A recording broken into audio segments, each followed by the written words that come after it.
सांसद मोहन डेलकરના પરિવારને સાંત્વના આપવા આમ આદમી પાર્ટીના સાંસદ સંજય સિંહ સુરત પહોંચ્યા હતા। દાદરા નગર હવેલી જવા રવાના થયા હતા। દાદરા નગર હવેલીના સાંસદ મોહન ડેલકરે હોટેલમાં સુસાઇડ કરી લેતા દેશભરમાં ચર્ચાનો મુદ્દો બન્યો હતો। તેમણે લખેલી સુસાઇડ નોટની અંદર પણ ઘણા બધા મોટા ખુલાસા પણ કર્યા હોવાનું ચર્ચાઈ રહ્યું છે।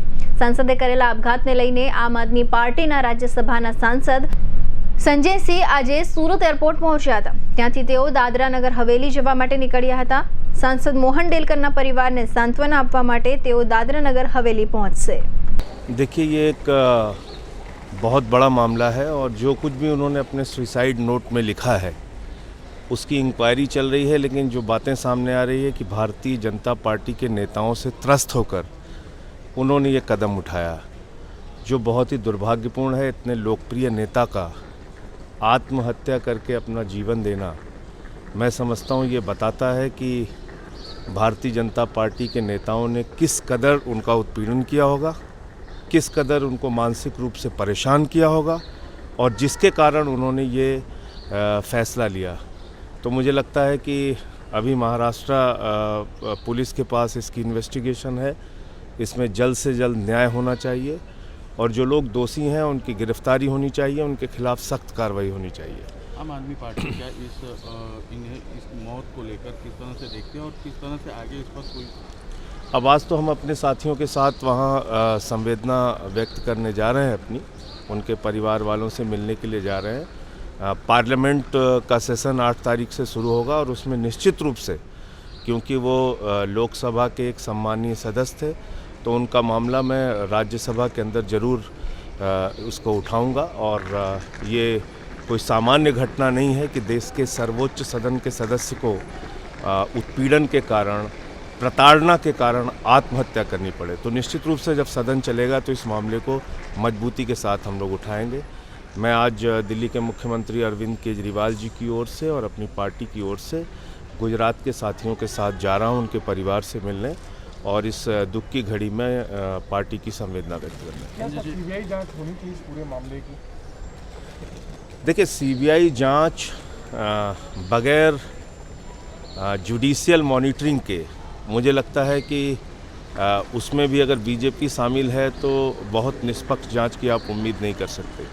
इसलिए हाई कोर्ट या सुप्रीम कोर्ट के जज की मॉनिटरिंग में अगर सीबीआई की जांच होती है तो निश्चित रूप से कोई इसमें सच सामने आ सकता है। वैसे महाराष्ट्र पुलिस के पास अभी है, तो हम उम्मीद करते हैं कि वहाँ से कुछ ठोस कार्रवाई होगी, लेकिन अगर इसमें कोई बाधा आती है तो निश्चित रूप से हाई कोर्ट, सुप्रीम कोर्ट की एसआईटी बननी चाहिए, उसकी मॉनिटरिंग में ही ये जांच होनी चाहिए। संजय जी, ये सूरत महानगर पालिका में आपको जिस तरह की सफलता मिली, गुजरात की सफलता पूरे देश के लिए एक बहुत बड़ा संदेश है और इसमें अरविंद केजरीवाल जी का नेतृत्व और गुजरात के हमारे जितने भी पार्टी के पदाधिकारी हैं, कार्यकर्ता हैं, उनकी मेहनत और यहाँ की जनता को सैल्यूट करना चाहूँगा, उनको सर झुका के प्रणाम करूँगा, नमन करूँगा।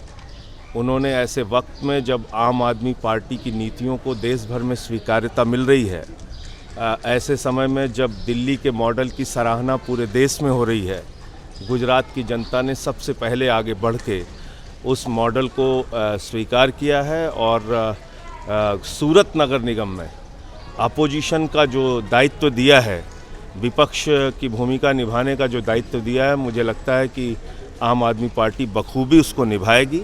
और ये बात और स्पष्ट हो रही है कि कांग्रेस पार्टी बुरी तरीके से यहाँ साफ है।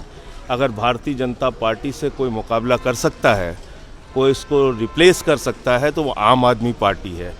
दूसरा, जिस तरह का केंद्र सरकार का रवैया पिछले दिनों देखने को मिला, उससे ये समझ में आ गया है कि हिंदुस्तान में भारतीय जनता पार्टी 130 करोड़ लोगों की पार्टी नहीं है, बल्कि ये चंद पूंजीपतियों की पार्टी है और उन्हीं के लिए पूरी सरकार चल रही है। आपने देखा होगा, लॉकडाउन के दौरान एकमात्र क्षेत्र कृषि क्षेत्र था जहाँ पे जीडीपी ग्रोथ हुई थी और आज उस कृषि क्षेत्र को नीलाम करने की कोशिश हो रही है चंद पूंजीपतियों के हाथ में। बड़े बड़े इस देश के अंदर जमींदार पैदा किए जाएंगे, लाखों एकड़ की ज़मीन वो कॉन्ट्रैक्ट पे फार्मर्स से लेंगे और बाद में उस ज़मीन पर कब्जा कर लेंगे, ऐसी इनकी एक बड़ी नीति है। दूसरी बात, जिस तरह से बजट आया है इस साल का, उस बजट को आप देखेंगे तो सारे व्यापार को, सारे उद्योग को, सारे PSUs को बेचने की एक योजना है। तो देश बेचो योजना के तहत आप देश को तरक्की पे नहीं ले जा सकते। एक सरकार का दायित्व होता है देश की संपत्तियों को बढ़ाना।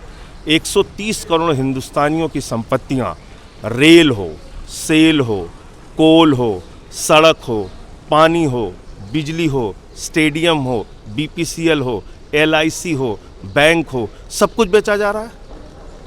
ऐसे कैसे हिंदुस्तान तरक्की करेगा? इससे तो लाखों लोग बेरोजगार हो जाएंगे। सारे PSUs को बेचने का मतलब आप समझ रहे हैं? जिस एयरपोर्ट पे हम लोग उतरते थे तो जहाँ लिखा रहता था सरदार वल्लभ भाई पटेल एयरपोर्ट, जिस एयरपोर्ट पे हम लखनऊ में उतरते थे तो वहाँ लिखा रहता था कि चौधरी चरण सिंह जी के नाम पर एयरपोर्ट, आज वहाँ लिखा रहता अडानी एयरपोर्ट। ये हम कैसा हिंदुस्तान बनाने की कोशिश कर रहे हैं?